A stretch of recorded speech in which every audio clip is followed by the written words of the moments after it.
Hello, everyone, and thank you for joining us today on the Dairy Signal. We're going to be diving into an area that I know we all probably can put a little bit of improvement in, and that is getting the work done. It always feels like our tasks lists are a mile long and they never get any shorter. But let's talk about a way that we can, especially as business owners, make sure that those tasks can get done, completed, and are off the list and off the worry. So, before we dive into that, though, this afternoon, let's talk a little bit about today in history because when I was looking this one up, I did not know this even happened or existed within our country, but we're going to 1856 today, as it was on this day that the first members of the U.S. Camel Corps arrived in Texas by boat from the Middle East. And yes, we are talking about camels. There were 34 camels that came aboard, and they were actually thought to be used and had high hopes for use in the military, especially in the Southwest. Oddly enough, not oddly, I guess we at this point know it didn't work out too well. It was about a 10-year experiment, and they were trying to figure out if this would make sense. And ultimately, they decided not quite as valuable as they initially thought the animals to be in this capacity, and that's for a couple reasons, as they weren't as efficient for close combat compared to horses. Interesting enough. The railroads also made the camel transportation kind of obsolete. And ultimately, what really put the nail in the coffin for the Camel Corps was that the Civil War erupted. So, interesting fact for you this afternoon about probably a piece of history that, I mean, if you're like me, you knew nothing about. So hopefully that is a fun tidbit to take away this afternoon. But let's dive into some really tangible takeaways for you and your business. And joining us this afternoon is Tim Schaefer, who is a certified family business advisor and a certified professional business coach with Encore Consultants. So Tim, thank you for joining us once again on the Dairy Signal. We're excited to have you back, especially on a topic as big as this one. But if you wouldn't mind, for those who might be joining us for the first time, would you mind introducing yourself?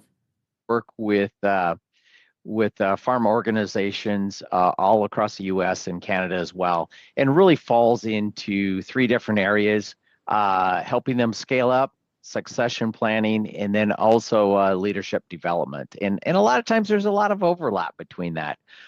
We meet a lot of great people, hear a lot of great stories, and really what I'm going to share with you today. Are just tips and tricks that we've picked up over the years and from great run farms. And so there's probably nothing. I always say, I haven't had an original idea in a long time. I just pick up nuggets here and there across the U.S. as I'm working with great folks. So. Well, Tim, I am excited to hear what some of those nuggets of wisdom are here this afternoon, especially as I mentioned, this is a topic that no matter who you are, I feel like there's always a way to get the job done better. And I don't mean to put down those who are like, well, I've got my system figured out, but maybe you'll have a nugget of wisdom for them as well here this afternoon that might help them be more efficient, look at their workload maybe a little bit differently, or think about how they can delegate in different ways. But with all that, I am not going to try and steal your thunder. I'm going to let you get down to it and really dive into today's topic here. Hey, thanks.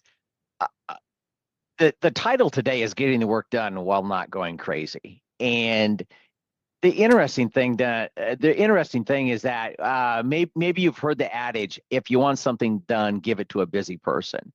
But that can sometimes overwhelm it. And if we look at how many balls that you have to keep up in the air as a farmer, a dairyman or woman, I mean, it's amazing, right? So you're an owner. You're probably filling in as an employee from time to time. You have to train people.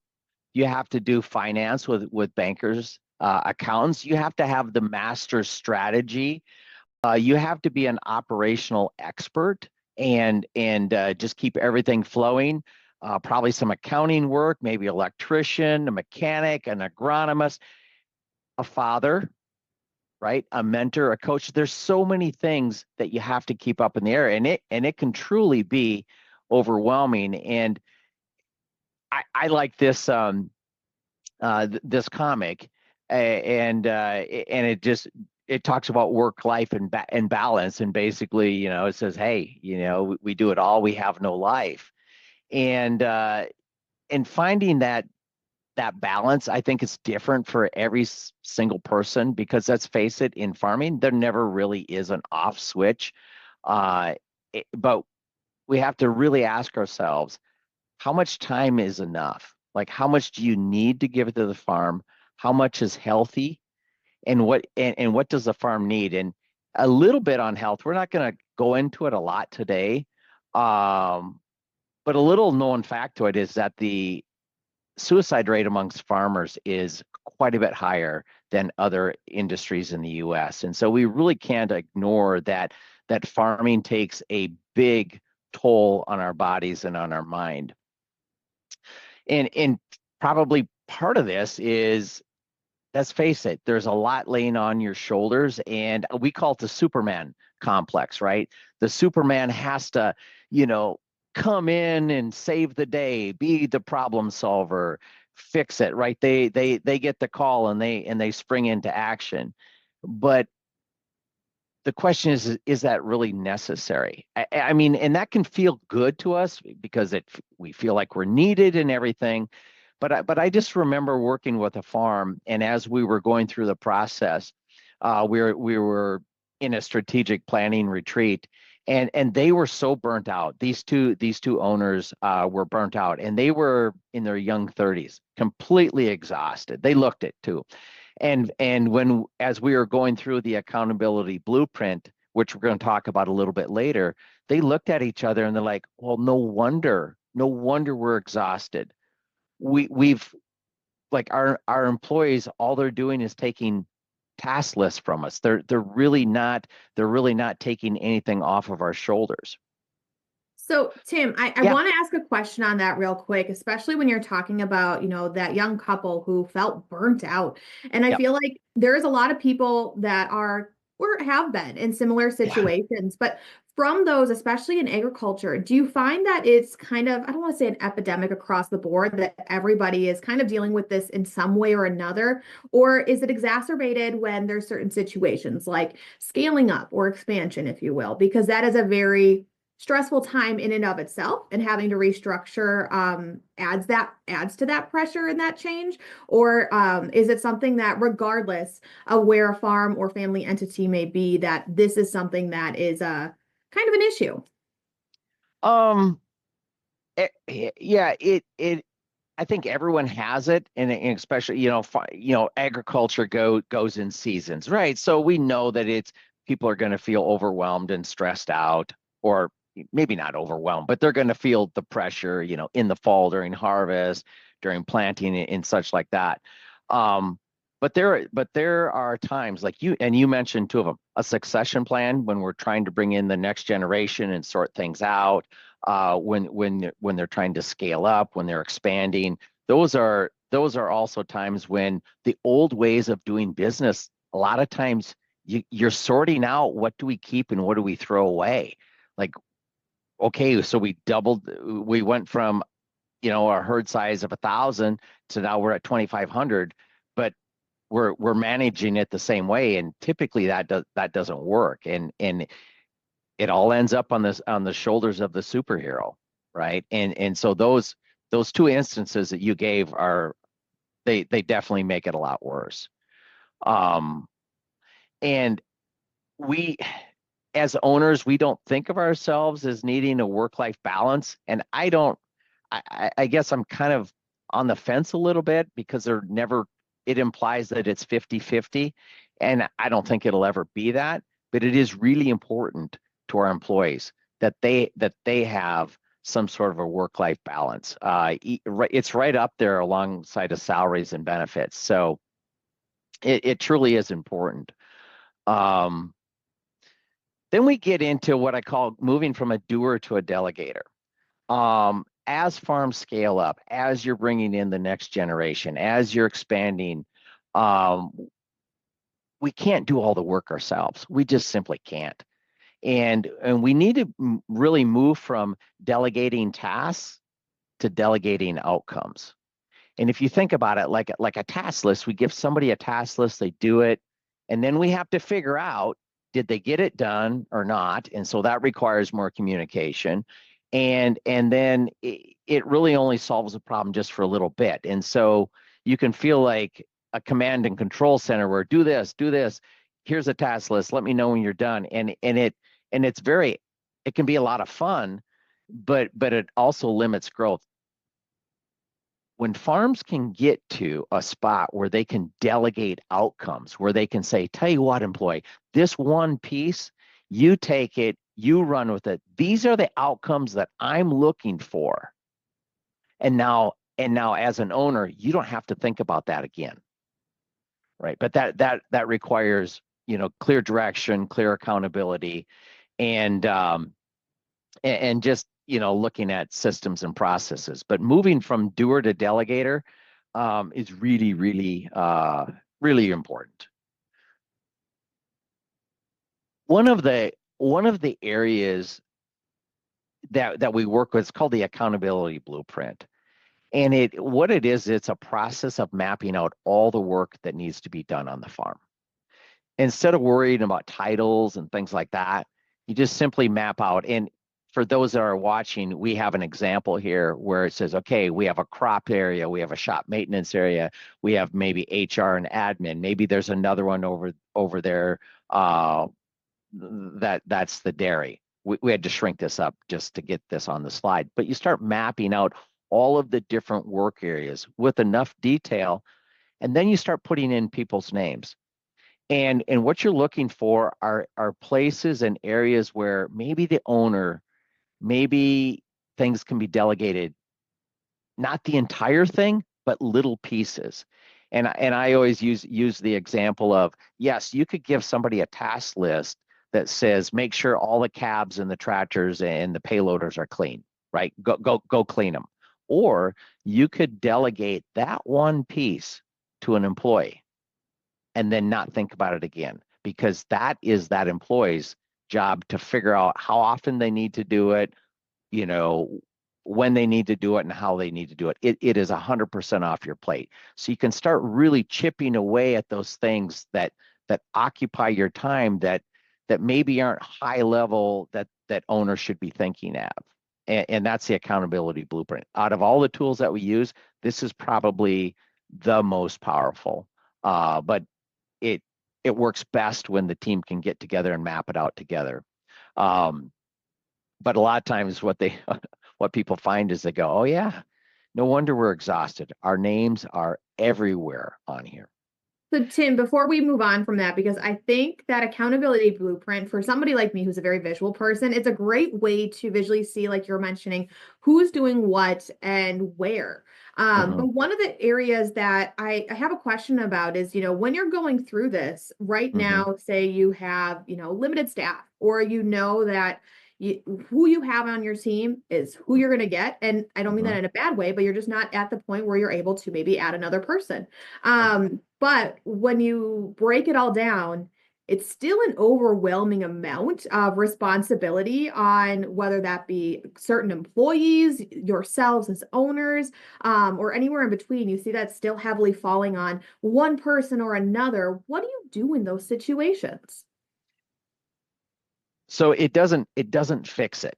It doesn't fix it just by doing it, doesn't fix it automatically. But it allows you to look at, okay, when we do make that next hire, right, what are we looking for? What are the lower level work areas that need to get off of the plate of the owners? So it allows you to really to identify those choke points.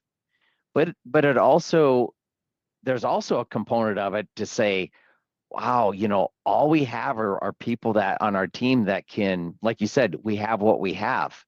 So then you look at it and say, can we train them up, right? Can we train them up if they're not quite there yet?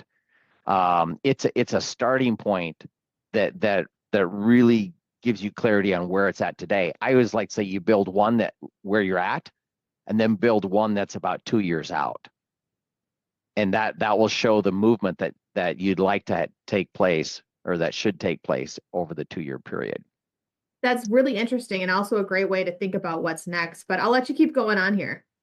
Yeah. So when you're looking at people, right? So once you have all the names in there, the last check you you have when you're delegating to somebody is, do they know the job, right? Do they know it? And if they don't know it, what sort of training will get them to a spot? Or do they, and then the second thing is, do they want to do that work, right? Sometimes we're asking our employees to do things, but it's really not the passion. So at any time that we can move employees into a spot where they really are enthused about it, that's a big win. And then finally, capacity.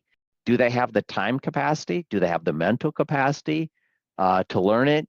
Do they have the physical capacity to do it? Um, we have, that let's face it, our workforce is aging, and sometimes we have great employees. They may be 70 years old, but they can't get in and out of equipment like they once did. That would be a capacity. So that's kind of your last three check is, do they know it? Do they want it? Do they have the capacity? It's part of the blueprint. One of the ways that move away from maybe that superhero complex is logging your time. So a dairy, we just did this here about a month ago with a dairy, and had them write down everything that they did in a week. Every day they just wrote down all the tasks that they did, and then as a group, and it's a family, right? So it's a family of a half a dozen people, and they went in and they numbered everything that they did. And what we found is that they were overloaded in the urgent and important, the daily firefighting.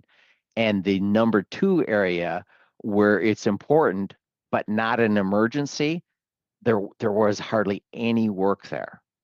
And so that really helped focus the people, this family's attention to, okay, let's get some of these tasks out of the daily firefighting and either onto some other people or figure out other ways to eliminate them. Because we can't scale, we can't reclaim our time if we're constantly putting out fires, like if everything's an emergency all the time. And it was great. It's a great discussion to have because they started challenging each other on, hey, wait a minute, Dad, you're doing that, but really, is it necessary? Well, sure, it's necessary. No, Dad, it's not.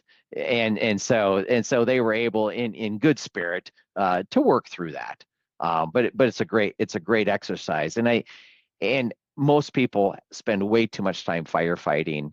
And it really holds themselves back. It holds the next generation back, and it holds the rest of the team back as well. So please don't call me. Here's another way to cut down on the emergencies. Have a plan. Work a plan. Have a plan. Instead of, so often when our employees have a question, they will pick up the phone, they'll drop a text, and they'll expect immediate answer. And of course, we want to help, right? So we'll give them immediate response. But what happens is they're stopping their work, you're stopping your work, and then you both need to get back on track.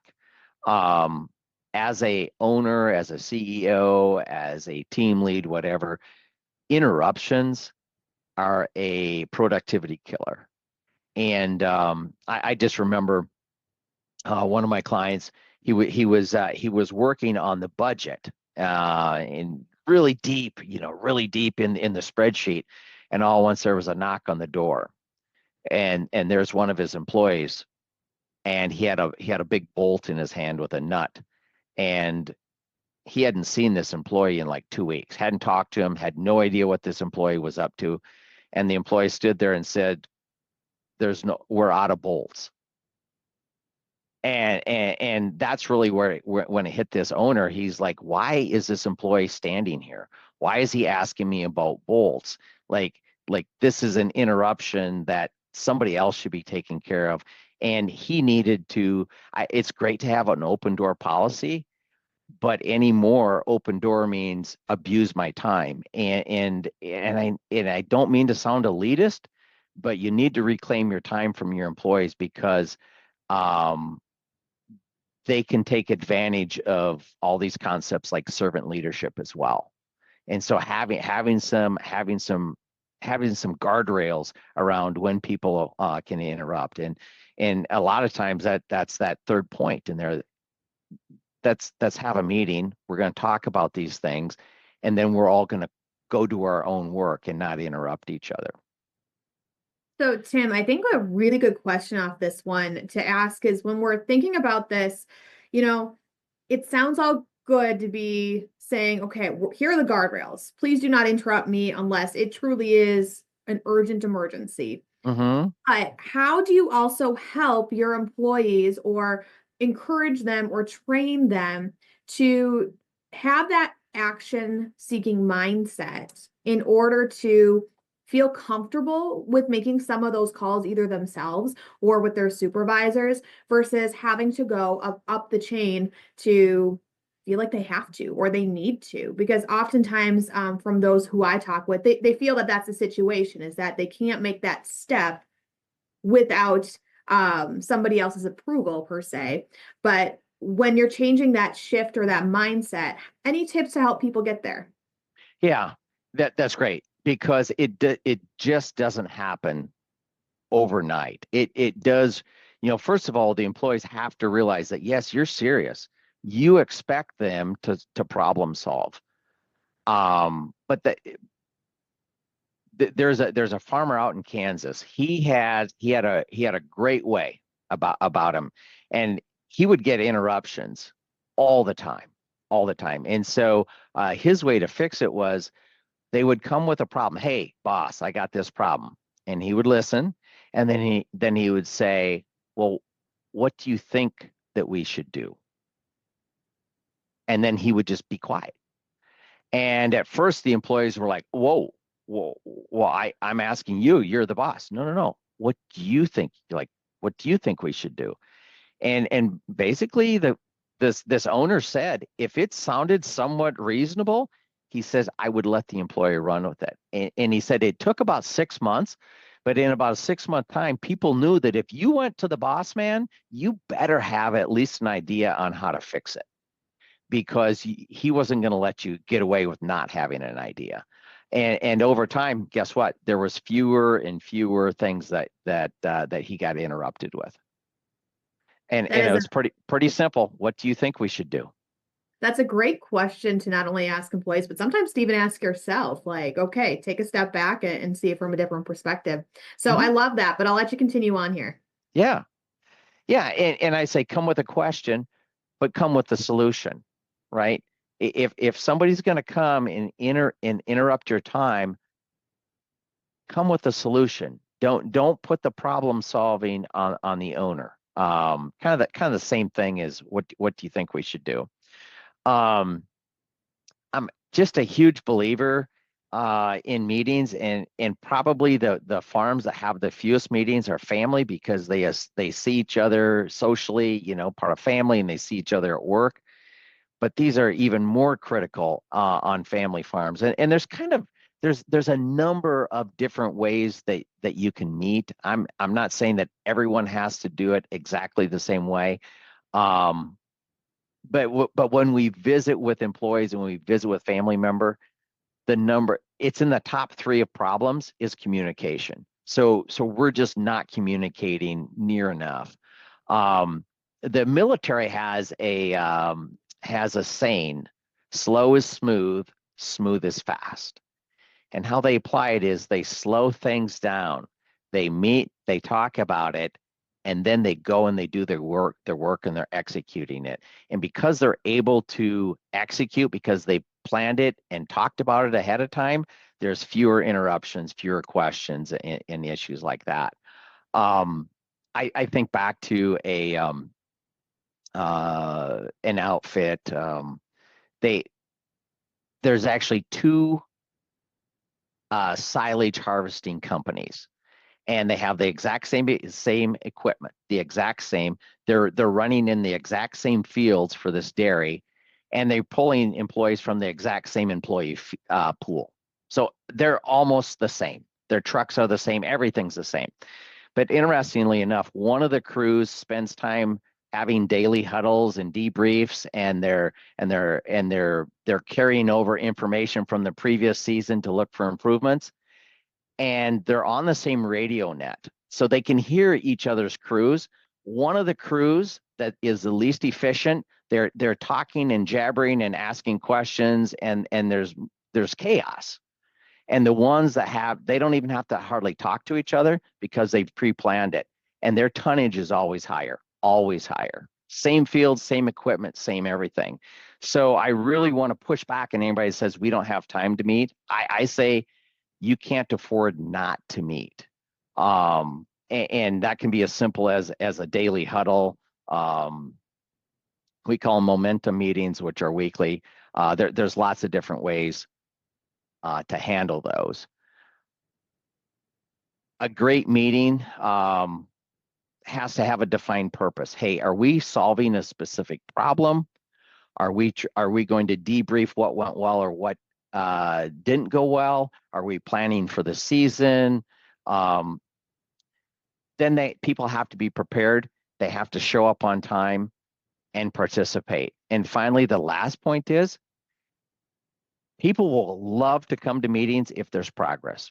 If the meeting just is a rehash or a waste of time, typically that's a function of, it's not the meeting's fault. It's how the meeting's being run and what's going on. I'll just say this: consistent time. I think a lot of times as owners, we're kind of loose with our time, right? And it's easy to say, well, I'm the boss. I can be 5 minutes late, 3 minutes late. They'll wait for me. Sure, they will. But really setting hard start and stop times is critical, so you can have the meeting, deal with it, and get out the door. Little bit on the huddle template. These are typically daily. Some people do it every week. It kind of really depends. It's a 4-step process. First step is, what did we accomplish yesterday? Somebody just pipes up, says what everything got done, what didn't work, right? So, hey, we ran into this problem, this problem, this problem. 15 minutes is what's the most important thing for today. How are we going to do it? Who's accountable for it? If it rains, what are we going to do? If we have a breakdown, how's that going to go? That sort of thing. And then finally, the 4th step is the summary. And the summary just says, okay, who do we need to talk to about this meeting? Who isn't here that we need to alert? The one thing about the daily huddle is it's not a problem solving place. It's all about tasks. So if you need to solve something that didn't work, that needs to happen outside of the daily huddle and only deal with the people that need to hear it. So I think sometimes we have the entire team together. There may be a half a dozen people or 10 people, and we're problem solving something that really only involves 2 or 3 people, but you've got a whole bunch of other people just standing around, right? So make the problem solving part, just take that offline or have it after the huddle. So huddle, you get in, you get out, starts on time, ends on time. And the daily huddle goes a long ways to making things run smooth. And the silage shopping company, that's what they do. That's how they run so smooth. So Tim, I love that template. Especially when mhm, we're talking about daily huddles. I think it's a really great outline, has some great questions to ask. How do you mhm. keep it to the point, to that 23 minutes here? Because especially when you get into the what didn't work, some people to dwell more on those negative side of things. Mhm. And that's only 3 minutes. So it's not as if you can get everybody's I don't want to say issues up on the whiteboard, if you will. But and then also how to keep what's most important for today to that 15 minutes. That is a critical time to go through that information. But how do you keep it short if you got a team, say like you said, of 10 or more? Yeah. So when you start out, it'd be really easy. It's really easy to have these be 40 minutes. But it is. And where they first go wrong is people don't show up on time. That's the first thing. So they absolutely start on the money, and everyone's there. And if you're not, we've had some farms that it's like, if they're not there, the door is shut, and guess what? You miss out for that day. So really, I mean, really holding yourselves accountable to starting on time. What did we accomplish yesterday? Um, a lot of this is about preparation. So typically it's one person has pulled in that information, or each person has has given their information. And I'm a big believer in using electronics to do this. So it could be that gets texted in to somebody, or put on a whiteboard the day before or something, so that it's more about reporting and not so much hashing and talking, right? It's just like, these are the facts, ma'am. Boom. This is what we got done. This is how many acres we got planted, harvested, whatever. What didn't get done? Once again, you just kind of compare and contrast to what we thought we were going to get done to what we did, and there's that 3 minutes. So there isn't a lot of hashing. Oh, there isn't a lot of hashing that goes along, a lot of problem solving. Um, but yeah, it'll come. It'll come. Well, I appreciate you going through that a little bit more, especially as 23 minutes on the dot is a very specific time, but I Yep. appreciate that it is written down that way because, like you mentioned, it can go so much longer and some things don't need to be. It's like you No. said, problem solve with those people outside of that situation. So I appreciate you going through that a little bit more, but I'll let you keep going. Yeah. Yeah, and this gets into a great meeting agenda, like step one and step two. If you can pre-populate that, what takes time is when you have to go around the circle and everyone talks. And some people talk fast, some people talk slow. But if you can get that information in front of people, so all they're doing it is scanning it with their eyes.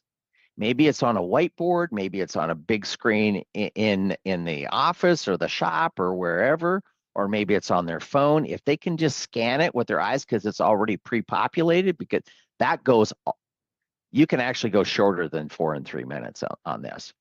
Um, and then spend a little more time in step three. So, and this, yeah, segues into, um, so my grandfather, let me back up. So my grandfather's passed away. Got started farming in the 30s, and he kept everything in his head. My dad couldn't keep everything in his head. The farm had grown, so he carried around a little white notepad, and he would create task lists and everything on it, which is an improvement. The issue is that we were always afraid of we were always afraid of Dad's little notebook, right? It's like, oh boy, what's he writing in it now?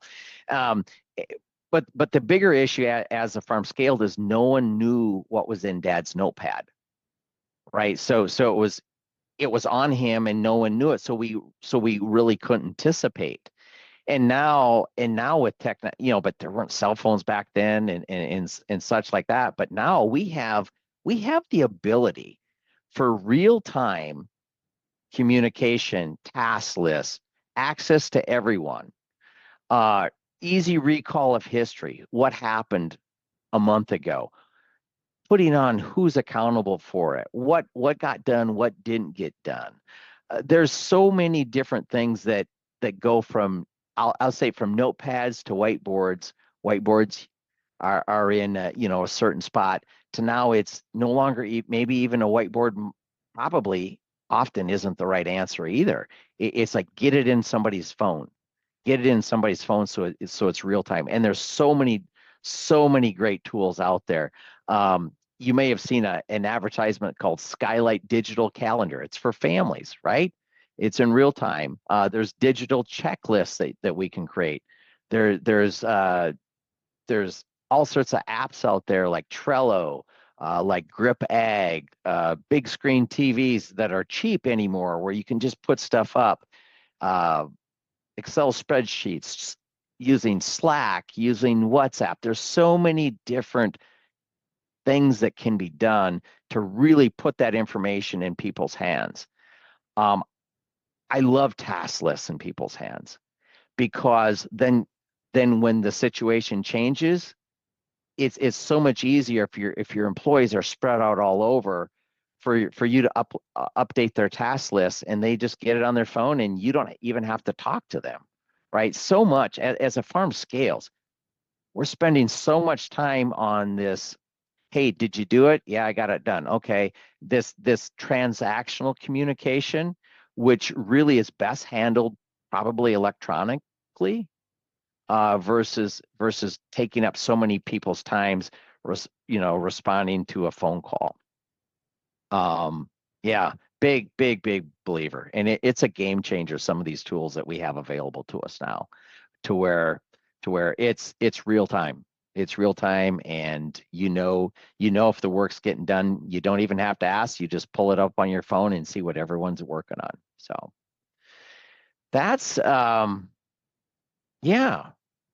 I mean, there's so much more that we could talk about, but in a nutshell, yeah, I'm open for questions. So, Tim, I think one of the areas I want to go back to is when you were Sure. talking about um, delegating outcomes rather Mm-hmm. than tasks. That's a phrase that not only sticks in my head, and I think it's a great way to describe what we'd rather have, our owners be doing. Mm-hmm. But how, or any tips on how you can help them do so while making sure that they give their employees the right accountability without kind of micromanaging, because that I feel like is an area where it could fall into that gray if you will, of not wanting to let go but maybe needing to, and only kind of doing so halfway. Mm-hmm. Or delegating it and then swooping in, right? Coming, like saying, "Hey, this is yours," but then swooping in after. Um, you have to really be clear. You have to be clear on what outcome you're looking for. So if you're going to have an employee, that I don't know, pick a topic, that cleans up in the commodity shed. Okay, they need to know what that is. You can't just say clean the commodity shed, because you're probably going to end up with six different employees having six different versions of what that looks like. And so getting really clear about what that looks like, how often you do it, what tools you're going to need, and then ultimately, if you have a question, who answers that question. So you're start looking at you start breaking out SOPs, maybe for some things. Maybe it's a checklist, how to, like, this is how you clean the commodity shed. This is how these are the expectations for keeping the cabs clean. This is right. And once you break it down, then it's clear whether it's a lot easier to train. So really having those, it sounds like having those SOPs, those KPIs and like expectations Yep. clearly explained and written down in places really can help with some of this. Um, on the other hand of things, I'm thinking about those employees, and when you're going through that bracket, and kind of going back to there's a lot on one person. How Mm-hmm. would you deal with a situation if you were an owner and you had an employee who came to you and was like, "Hey, I have a lot on my plate right now with work here.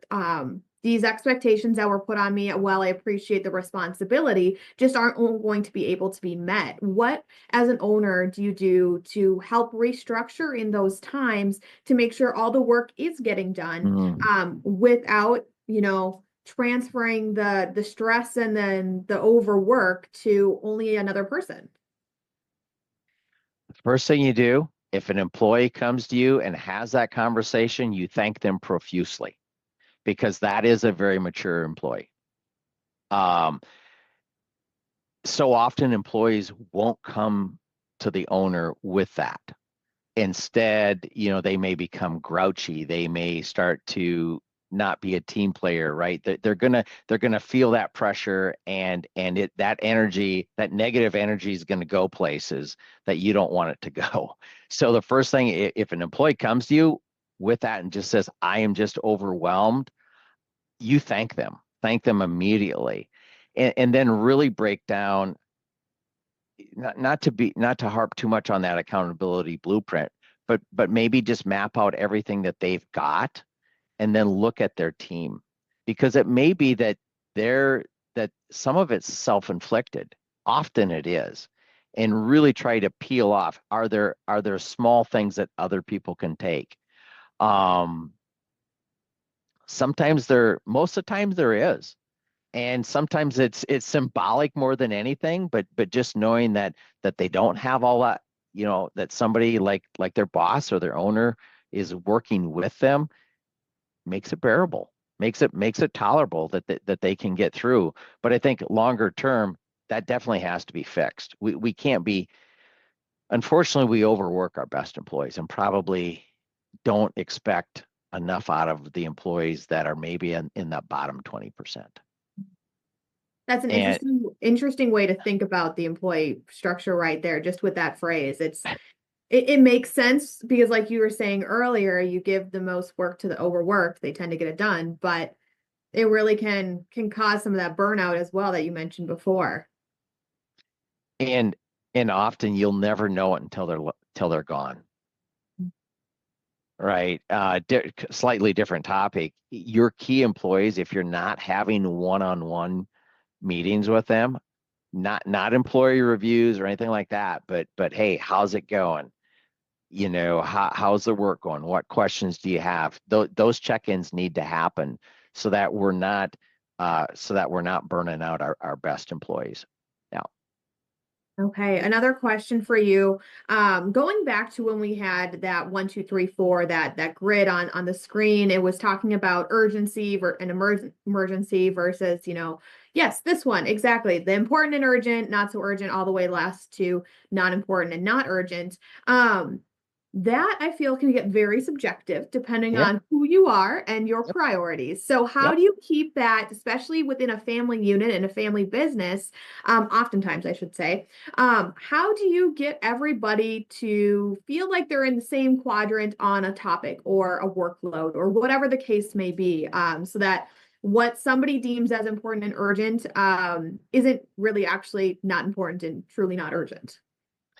Oh, I tell you what, the discussions that come from tracking, from a week long of tracking work, and then what we like to do is track your work, and then each individual puts one, two, three, or four, on everything, and then bring what each individual their rendition of it, and just kind of throw it up on the wall for the rest of the family or the rest of the ownership group or whatever to look at.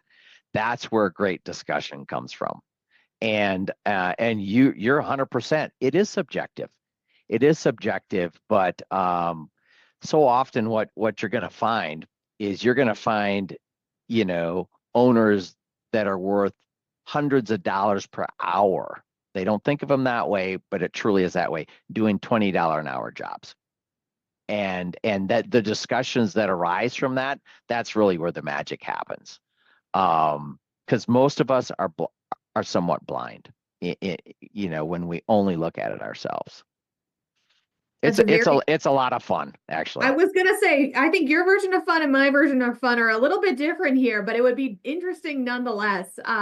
Especially going through with some of these families. I know with mine, some of them would be fascinating. The psychological analysis you can do. But anyway, one of the other questions I have is when we're talking about workflow, working more effectively and efficiently as a team, Hmm. sometimes that's a mindset shift. Hmm. How can you help people get there? Any tips that can help maybe somebody who's like, what we've got is fine right now, but might need to start looking at what they're doing a little bit differently, or maybe even just start dipping their toe into something more on this level to really help themselves not only now but also in the future. Yeah. It so often people don't, you're right, it is a mindset shift, and so often people, I mean, we naturally don't like to change, and so change too often just occurs when our back's up against the wall and we don't have any other, right, when all other options have been explored, then we'll change, or whenever it's not working on a grand scale, really, really, especially before you're taking on any expansion of any sort, take a real hard look at where the cracks are going to show up, because if they show up during the fall or during stress times, they're really going to show up throughout the year if you expand, right? It'll just get worse. So being really um proactive, and mapping out all the work that has to get done. A lot of times people's eyes get really, really wide when you start saying, okay, on the forage side, this is everything that gets done, and on the day-to-day dairy, this is everything that gets done. It's a big list. It's a big list, and then you have to ask yourself, if we're going to scale, if we're going to bring in the next generation, wow, there's too much on some people's shoulders. And yeah, it's a mind shift. 100% it's a mind shift. It's a mind shift before it's a physical shift, if you will. No, and that makes complete sense. And kind of going off that, I think one of the questions I have stemming from, this discussion is that when you're growing and expanding, or maybe it's, transition, there's a lot of uncertain or unknown Mm-hmm. questions and responsibilities that come up during that. How can you continue to reassess, but while you're doing these processes? Because I think about, if you're building a barn, there are so many things that you prepare for ahead of time, the calls, the meetings, etc., Yep. and you get everything in place. Yep. And when that barn is getting built, there are still a million things that you are not realizing needing to get done in order for that build to get complete. And you might not be building it yourself, but there's those questions that need to get answered. Those, maybe you're expanding, those cows that need to get bought, etc. So how Mhm. do you reevaluate maybe those roles or those responsibilities in the times where you don't really know what you're missing out on until you're there? Yeah, so that's more project, right? So the accountability blueprint is really strong on the day to day. Um, but let's just look at this quadrant here. So if you're going through a build, right? So you're going through a barn build, and there's all these questions, and these are 100% everything that you described is on things that are important but not urgent. In other words, there's probably nothing in a barn build in the planning stages that can't wait one day, right? But if you start stacking, putting everything off one day, one day, one day, one day, well, pretty quick it's not going to get built on time. And the way that things get pushed around and timelines get adjusted and not favorably is too much daily firefighting. And so if you're going to focus on things that are really, really long-term strategic, that quadrant one, that daily firefighting, that has to be way down. So if you find that there's a lot of things on people's plates that are just day-to-day urgent and important, and there's way too much firefighting, it's going to be hard to pull off that big build without putting people under a lot of stress. So I think it really goes to show, for example, within this example, that having the accountability blueprint figured out to start with Yes. really will help in times of need, especially when you're going and looking at delegating to elevating here, like we have on the screen. So Yeah. I think that's a great way to kind of show that they can be combined Yeah.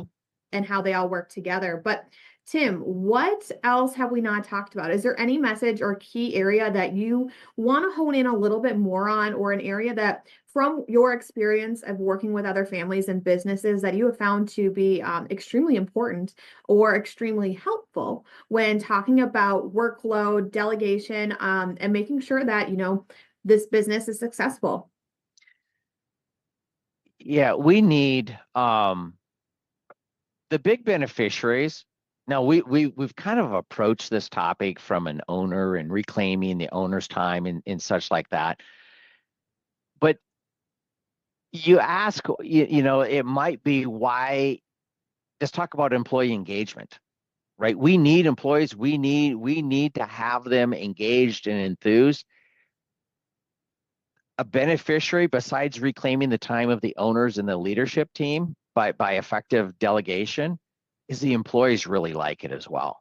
When they're equipped to take on more roles, in other words, they've been trained, they have the tools, they have clear outcomes.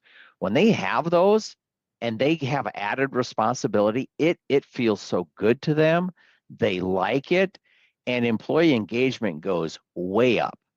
And it's just, I mean, that's a we could have a whole nother discussion about the benefits of employee engagement when delegation happens, when outcome-based delegation versus taskless delegation. They feel great about themselves. And we a lot of times we think in a farm, well, we can't give them a new title. We can't give them all big pay raises and things like that.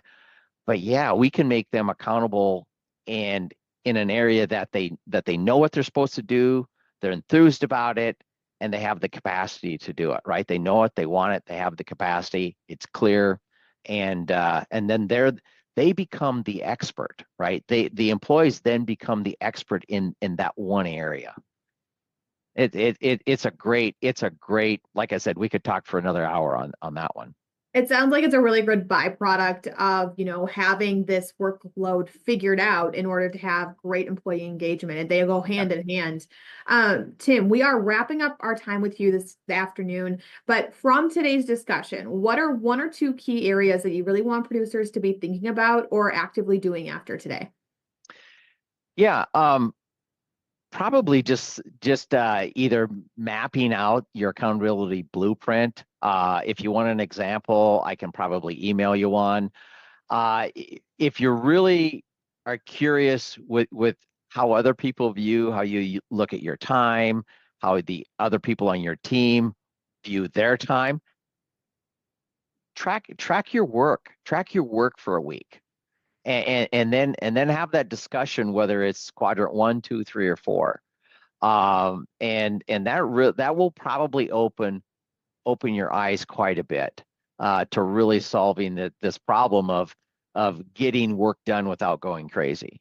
Because there's always more work, right? Those two are the I would start there. Okay. Well, Tim, as always, thank you so much for your time here this afternoon. It's been a pleasure to be able to pick your brain on an area that, like I said before, we all can probably use a little bit of work on, and has such benefits for not only ourselves, but also the employees that we work with. So thank you so much for your time here this afternoon. Sounds good. I also have to say thank you to those who joined us, whether you're watching live or after the fact. We appreciate you here at Professional Dairy Producers. And if you are ever wondering what is going on in the world of our organization, head over to pdpw.org to learn more. But for now, thank you for joining us here today, and we'll see you here tomorrow on the Dairy Signal. Bye now.